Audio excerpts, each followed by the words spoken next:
Welcome everyone. तो last video में हम लोगों ने देखा था कि हम लोग कैसे एक एरे क्रिएट कर सकते हैं numpy में यूजिंग अ रेंज फंक्शन और उसको रीशेप कर सकते हैं यूजिंग रीशेप फंक्शन। इसके और भी एडवांस यूज केसेस देखेंगे हम लोग बाद में। तो इस वीडियो में हम लोग कवर करेंगे कुछ और बेसिक एरे क्रिएशन मेथड जो numpy में होते हैं। तो सबसे पहली चीज़ हम लोग देखेंगे एरे क्रिएशन यूजिंग।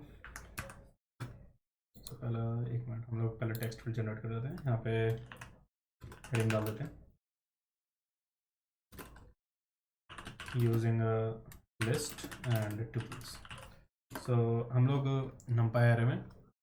numpy में एरे और टुपल्स का यूज़ करके भी हम लोग लिस्ट जनरेट कर सकते हैं। तो हम लोग क्या करेंगे, जो इनपुट होगा हम लोग इनपुट लिस्ट और टुपल्स के फॉर्म में देंगे और numpy हमें एनडी एरे जनरेट करके देगा।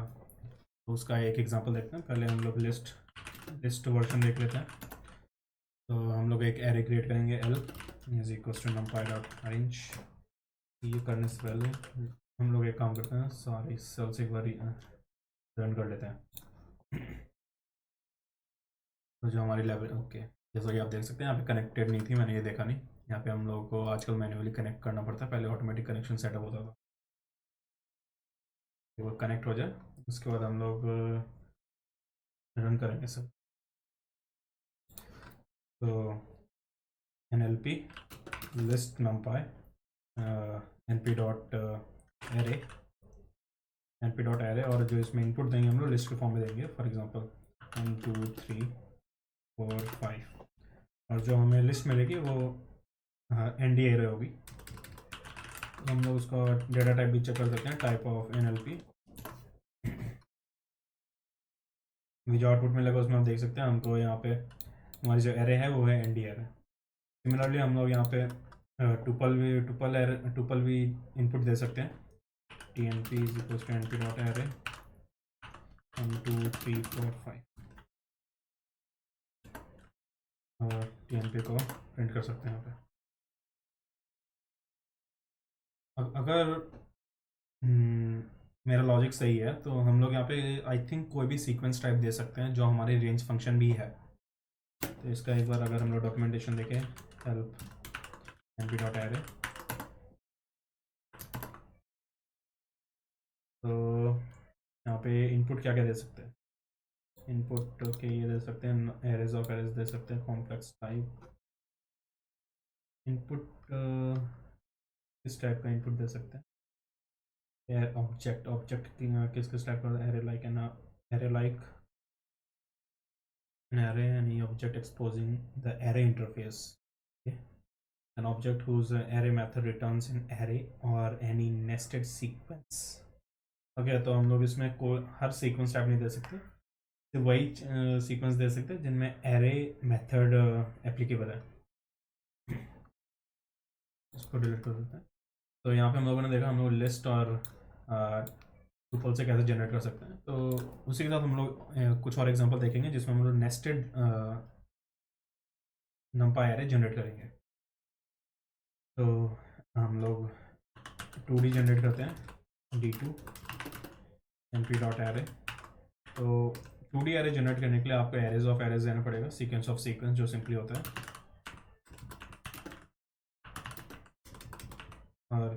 और हम इसको रन करेंगे तो हमें एरेज ऑफ एरेज मिल जाएंगे और हम इसको एरे को प्रिंट कर सकते हैं। ये हमारा है 2 डायमेंशनल एरे जो हमारी 2x2 की मैट्रिक्स है।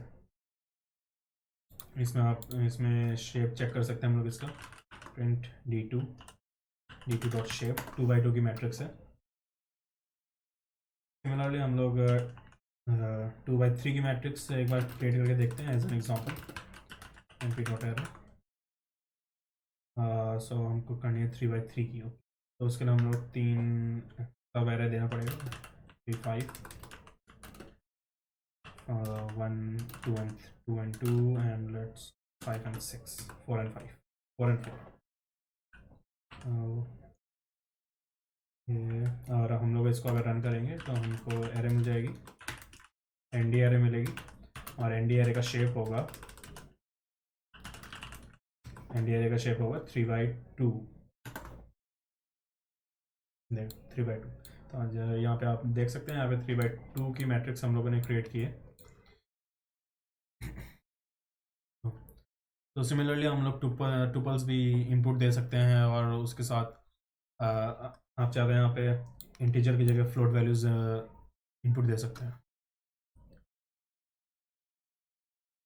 एक और चीज़, अगर जैसे आपको कॉम्प्लेक्स फॉर्म में जो वैल्यूज़ है वो चाहिए, तो उसके लिए हम लोग डेटा टाइप भी स्पेसिफाई कर सकते हैं। तो फॉर एग्जांपल यहाँ पे हम फ्लोट वैल्यू देने की जगह हम लोग इसका एक ऑप्शनल पैरामीटर है np.array मेथड का, हम लोग यहाँ पे डेटा टाइप भी मेंशन कर सकते हैं, किस टाइप का डेटा चाहिए। फॉर एग्जांपल हम यहाँ पे कमेंट डाल देते हैं, generating float values using parameters, और यहाँ पे np.array में एरे ले लेते हैं 1 2 एंड 3 4, और डेटा टाइप मेंशन कर देते हैं फ्लोट। आई थिंक फ्लोट ही है, तो नहीं तो ओके, यहाँ पे फ्लोट था। और सिमिलरली हम लोग कॉम्प्लेक्स वैल्यू भी इसी तरह से जनरेट कर सकते हैं, generating float values np.array 1 2 3 4, and data type यहाँ पे मेंशन कर सकते हैं कॉम्प्लेक्स, फिर यहाँ पे हमको कॉम्प्लेक्स वैल्यूज़ मिल जाएंगी। तो और ये आप टेस्ट करके देख सकते हैं इसमें डेटा टाइप कौन सा है। जैसा पिछली वीडियो में हम लोगों ने देखा था कि हम लोग उसके एट्रीब्यूट्स, जो भी उसके क्लास के एट्रीब्यूट्स हैं उन सबको चेक कर सकते हैं, उसके शेप, उसके आइटम साइज, टोटल आइटम्स सब कुछ चेक कर सकते हैं। तो आप उसको ट्राई करके देख सकते हैं। सो और इसके साथ कुछ और इसके बिल्ड इन मेथड्स हैं ND array के, जिसका यूज़ करके आप ND array क्रिएट कर सकते हैं। तो कुछ मेथड देखते हैं।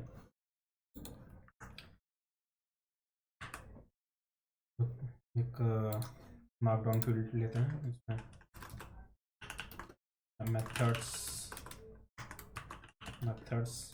for ND arrays।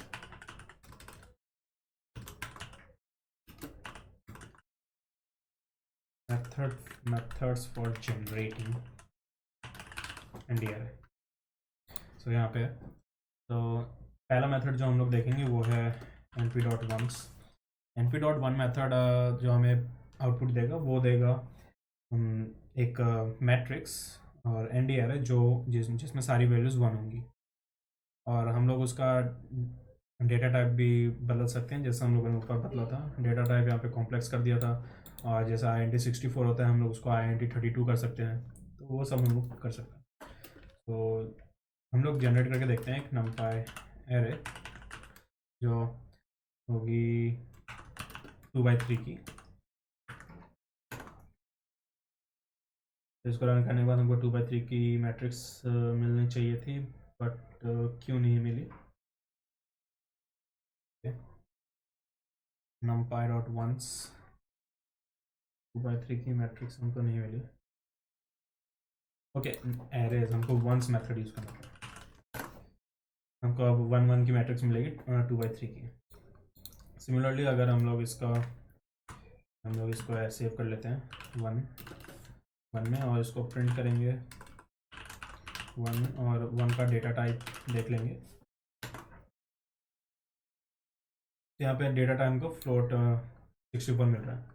तो जैसा मैंने आपको अभी बताया था कि हम लोग इसका डेटा टाइप भी चेंज कर सकते हैं। फॉर एग्जांपल ये अभी फ्लोट में है, हम इसको कन्वर्ट करेंगे INT32 में। सो फॉर दैट हम लोग क्या करेंगे, दोबारा से एक जनरेट करेंगे 1 2 सेकेंड वेरिएबल, और उसके बाद np.ones, और इनपुट देंगे 2/3 की मैट्रिक्स हमको चाहिए, और डेटा टाइप दे देंगे उसको INT16 और INT32। Be simple. INT32 np.32। उसके बाद हम लोग इसको 1 1 2 को प्रिंट कर लेंगे, और 1 2 का डेटा टाइप देखेंगे। तो यहाँ पे आपने देखा, यहाँ पे जैसे हमको मिला 1 की मैट्रिक्स मिली जिसका डेटा टाइप है, जिसके एलिमेंट्स का डेटा टाइप है any32। सिमिलरली हम लोग एक ज़ीरो मेथड होता है हमारे पास, हम लोग ज़ीरो मेथड भी यूज़ कर सकते हैं। तो ये जो एनडी एरे हमें रिटर्न करेगा उसमें सारी वैल्यू ज़ीरो होंगी। तो for example z1 is equals to np dot zeros, और हमें यहाँ पे चाहिए 10 एलिमेंट्स चाहिए। इसको ट्राई करके देखते हैं। हमको शेप चाहिए, तो उसके लिए हम लोग सिंपली इसको दे सकते हैं। हम लोगों ने यहाँ पे 2D एरे जनरेट किया है, यहाँ पे 2D एरे जनरेट किया है। 3D एरे ट्राई करते हैं। यहाँ पे 3D एरे कैसे जनरेट करेंगे। 3D एरे के लिए सबसे पहले हमको नंबर ऑफ उसके डायमेंशंस देने पड़ेंगे। तो सबसे पहले उसका डायमेंशन देने के लिए हमको स्पेसिफाई करना पड़ेगा कितनी मैट्रिसेस चाहिए और उन मैट्रिसेस का शेप क्या होना चाहिए। हमको 2 मैट्रिसेस चाहिए और उन दोनों मैट्रिसेस का शेप होना चाहिए 3/4। और इसको हम लोग फिर प्रिंट करके देख सकते हैं z1, और उसका z1 का शेप देखेंगे। तो एक काम करते हैं, यहाँ पे z1 डाल देते हैं और न्यू लाइन डाल के यहाँ पे z1 डॉट शेप डाल देते हैं। तो यहाँ पे आपने देखा हमने शेप डाला था। हमको 2 मैट्रिसेस चाहिए जिसका शेप जो है वो होना चाहिए 3/4। और यहाँ पे हमारी एक मैट्रिसेस ये है और दूसरी ये है, और जिसका दोनों का शेप है 3/4। तो इस तरह से हम लोग 3D एरे जनरेट करते हैं। और मैंने मैट्रिसेस इसलिए बोला है क्योंकि बेसिकली जब भी हम लोग ना एरेज ऑफ एरेज का फीचर यूज़ करते हैं उसका कॉन्सेप्ट मैट्रिसेस में चला जाता है। और अगर आपने मैट्रिसेस पढ़ा होगा तो आपको समझना बहुत आसान होगा। अगर नहीं पढ़ा तो बेसिकली विकीपीडिया में जाके आप चेक कर सकते हैं। वहाँ पे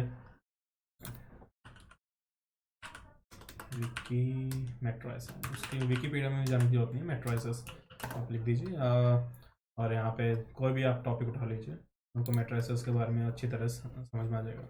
जैसे ये हमारी एक मैट्रिक्स है और यहाँ पे मैट्रिसेस एक्सप्लेन किया है। तो हमारे पास अगर सिंगल 1D एरे भी होगी तो हमारी वो मैट्रिसेस होती है, मैट्रिक्स होती है, और उसका हम लोग इंडेक्स यूज़ करके एक्सेस करते हैं। वो आपने किया ही होगा। फिर हमारे पास एक एम्प्टी फंक्शन है जो कुछ नहीं करता है, सिंपली एम्प्टी वैल्यू जनरेट करता है। तो उसका वो क्या करता है, एम्प्टी वैल्यूज़ की जगह रैंडम वैल्यूज़ उसमें भर देता है हमारे एलिमेंट्स की जगह, और हम लोग उसमें डेटा टाइप भी मेंशन कर सकते हैं। तो एम्प्टी फंक्शन को सिंपली यूज़ करने के लिए np.empty हमें लिखना है और शेप दे देना है। फॉर एग्जांपल 3/4 हम लोग अगर देंगे तो ये जैसा कि यहाँ पे मैं देख सकते हैं, यहाँ पे हमको रैंडम वैल्यूज उसने दे दी हैं। तो उसके लिए अगर इसको बाईपास करने के लिए हम लोग इसमें डेटा टाइप मेंशन कर सकते हैं। For example int16